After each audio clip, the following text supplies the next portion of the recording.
Short description of the scoping rules.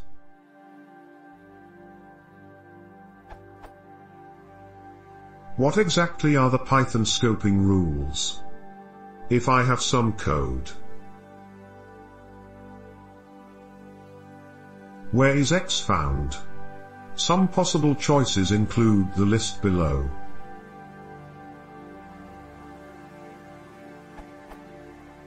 In the enclosing source file, in the class namespace, in the function definition, in the for loop index variable, inside the for loop.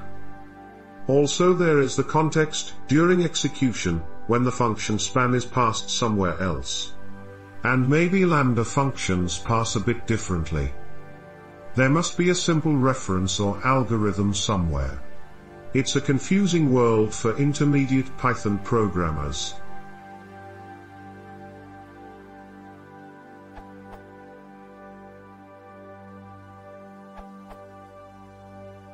Actually, a concise rule for Python scope resolution, from Learning Python, 3rd ed.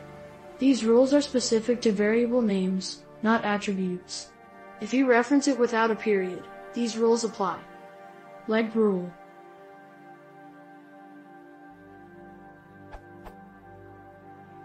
Local, names assigned in any way within a function, def or lambda, and not declared global in that function. Enclosing function, names assigned in the local scope of any and all statically enclosing functions, def or lambda, from inner to outer. Global, module, names assigned at the top level of a module file, or by executing a global statement in a def within the file. Built-in, Python, names pre-assigned in the built-in names module, open, range, syntax error, etc. So, in the case of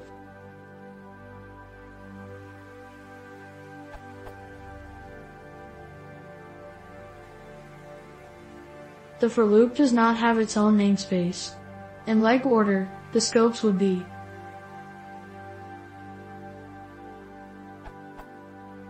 L, local N, def span, encode 3, code 4, encode 5, E, any enclosing functions, if the whole example were in another def, G, were there any X declared globally in the module, encode 1, B, any built-in X in Python. X will never be found in code 2. Even in cases where you might expect it would. See Auntie's answer or here.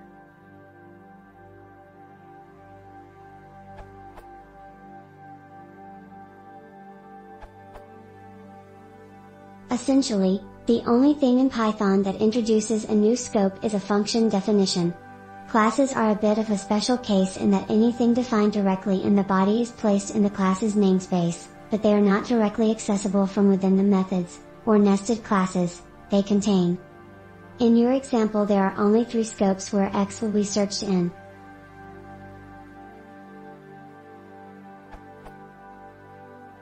Spam scope, containing everything defined in code 3 and code 5, as well as code 4, your loop variable. The global scope, containing everything defined in code 1, as well as foo, and whatever changes after it. The built-in's namespace. A bit of a special case. This contains the various Python built-in functions and types such as len and str. Generally this shouldn't be modified by any user code, so expect it to contain the standard functions and nothing else.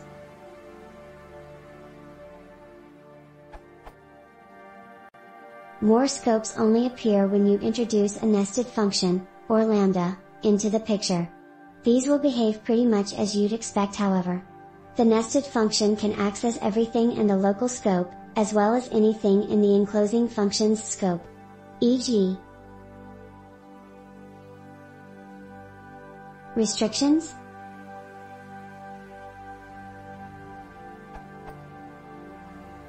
variables and scopes other than the local function's variables can be accessed, but can't be rebound to new parameters without further syntax. Instead, assignment will create a new local variable instead of affecting the variable in the parent scope. For example,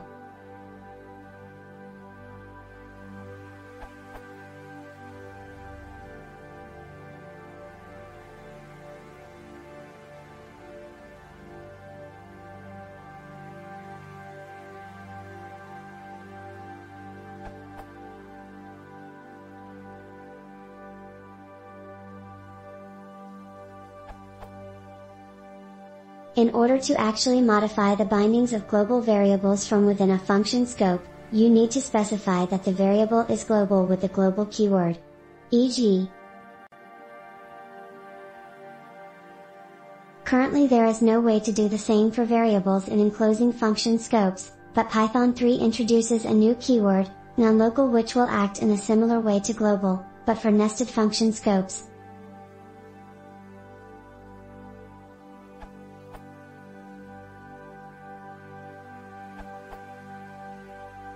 There was no thorough answer concerning Python 3 time, so I made an answer here.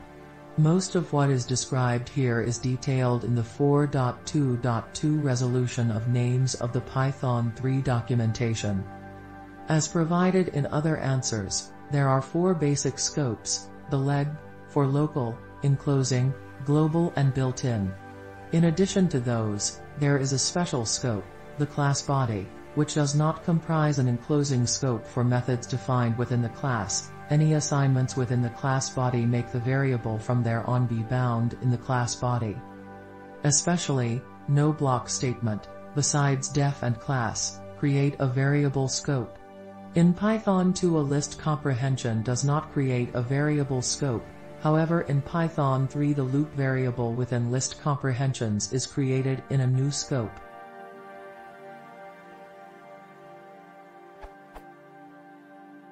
To demonstrate the peculiarities of the class body,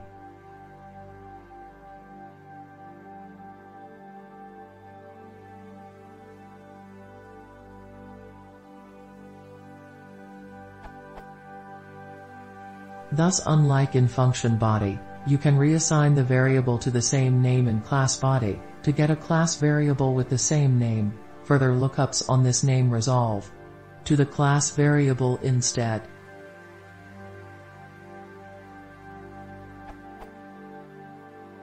One of the greater surprises to many newcomers to Python is that a for loop does not create a variable scope.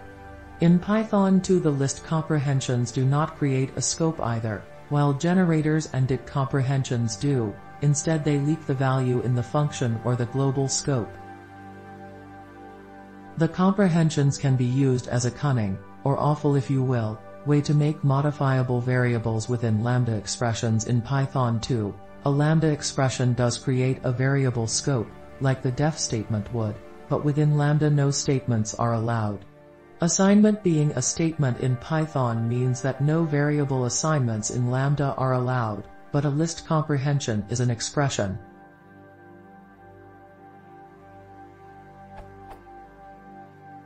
This behavior has been fixed in Python 3, no comprehension expressions or generators leak variables.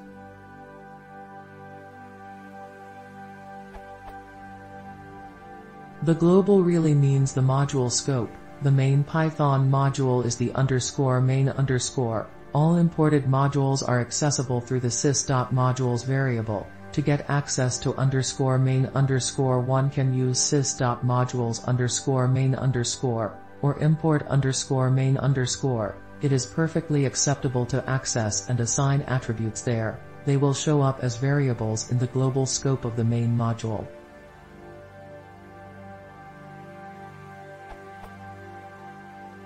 If a name is ever assigned to in the current scope, except in the class scope, it will be considered belonging to that scope, otherwise it will be considered to belonging to any enclosing scope that assigns to the variable. It might not be assigned yet, or not at all, or finally the global scope.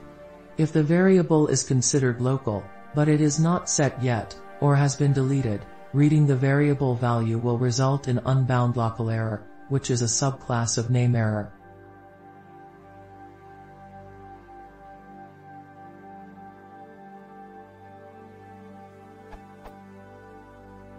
The scope can declare that it explicitly wants to modify the global module scope variable with the global keyword.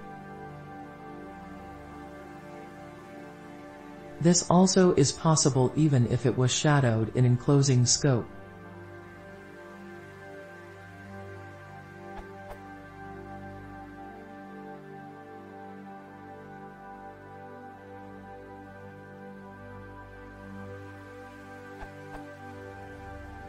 In Python 2 there is no easy way to modify the value in the enclosing scope. Usually this is simulated by having a mutable value, such as a list with length of 1.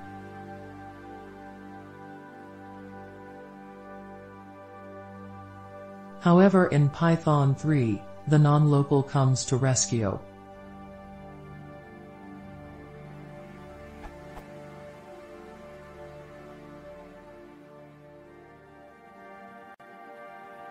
The non-local documentation says that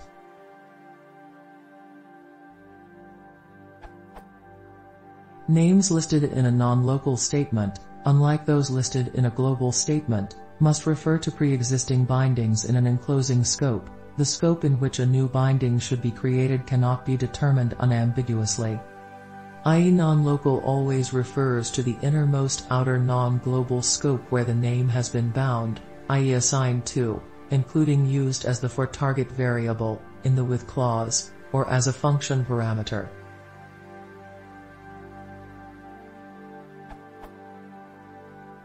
Any variable that is not deemed to be local to the current scope, or any enclosing scope, is a global variable.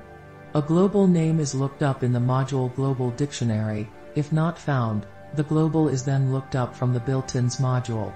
The name of the module was changed from Python 2 to Python 3. In Python 2 it was _built-in_ and in Python 3 it is now called built-ins. If you assign to an attribute of built-ins module, it will be visible thereafter to any module as a readable global variable, unless that module shadows them with its own global variable with the same name.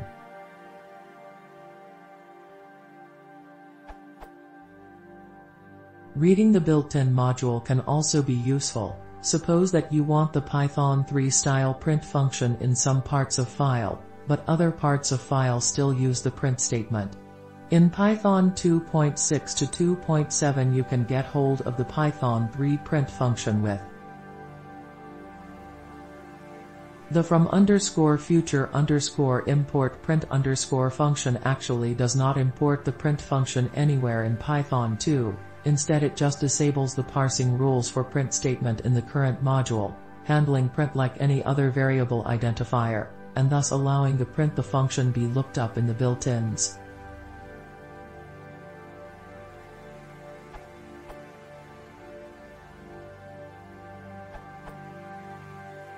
A slightly more complete example of scope.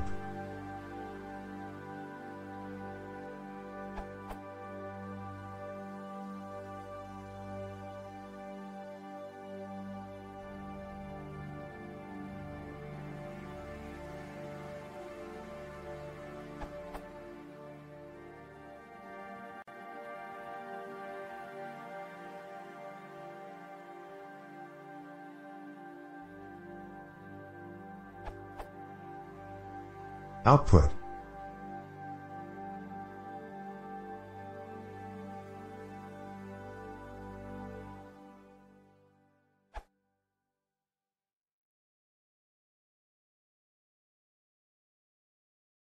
If you want to see more, please consider subscribing.